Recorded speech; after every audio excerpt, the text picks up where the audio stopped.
আসসালামু আলাইকুম, কেমন আছেন সবাই? হাজির হলাম একটি স্টোন আর্ট নিয়ে। আগেও আমি স্টোন আর্ট ভিডিও আপনাদের সাথে শেয়ার করেছি, যদিও সেগুলো ছোট সাইজের পাথর ছিল। আজ বড় সাইজের একটা পাথরে পেইন্ট করছি। আর্ট নিয়ে কাজ শুরু করা থেকে বিভিন্ন জিনিস কালেক্ট করে থাকি পেইন্ট করার জন্য। বিভিন্ন জিনিসে পেইন্ট করতে কার না ভালো লাগে বলেন? পাথরে আর্ট করতেও ভালো লাগে। এই পাথরগুলা সাধারণত বালির মধ্যেই পাওয়া যায়, শুধুমাত্র একটু খুঁজতে হয়। কয়েকদিন আগে বাইরে থেকে বাসায় আসার সময় রাস্তার পাশে বালি দেখতে পাই, আর ভাবলাম কেননা এখান থেকে কিছু পাথর কালেক্ট করি। আমি আর আমার একটা ফ্রেন্ড মিলে কিছু পাথর কালেক্ট করলাম। তার মধ্যে এই পাথরটা বড় সাইজের ছিল। এই পাথরটা মসৃণ ছিল। সাধারণত পাথর কমই মসৃণ হয়। পাথরে প্রথমে আমি সাদা কালার করে নিয়েছি, কারণ আমার কাছে জেসো নাই। এজন্য যে কোনো আর্ট করার শুরুতে আমি সাদা কালারটা অ্যাপ্লাই করে নিই, যাতে পরবর্তী কালারগুলা সুন্দরভাবে ফুটে ওঠে।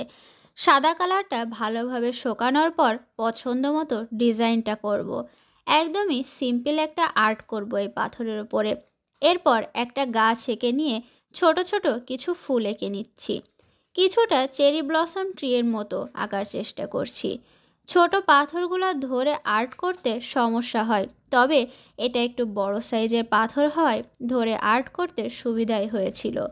ফুলগুলা প্রথমে লাল কালার দিয়ে এঁকেছি, এরপর সাদা কালার দিয়ে ডিটেইলিং দিয়ে নিব।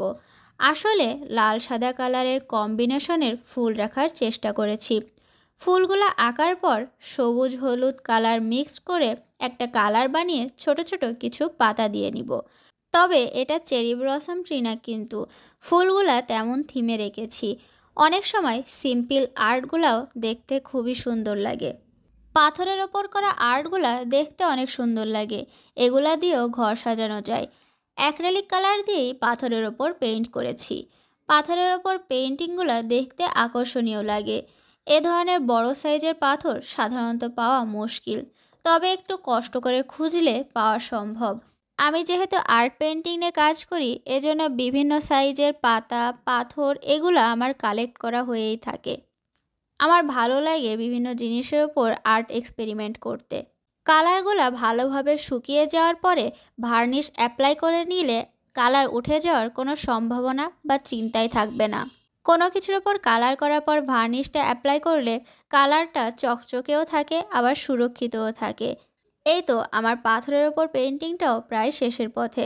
আপনাদের কাছে আজকের স্টোন আর্টটা কেমন লাগলো অবশ্যই কমেন্টের মাধ্যমে জানাবেন।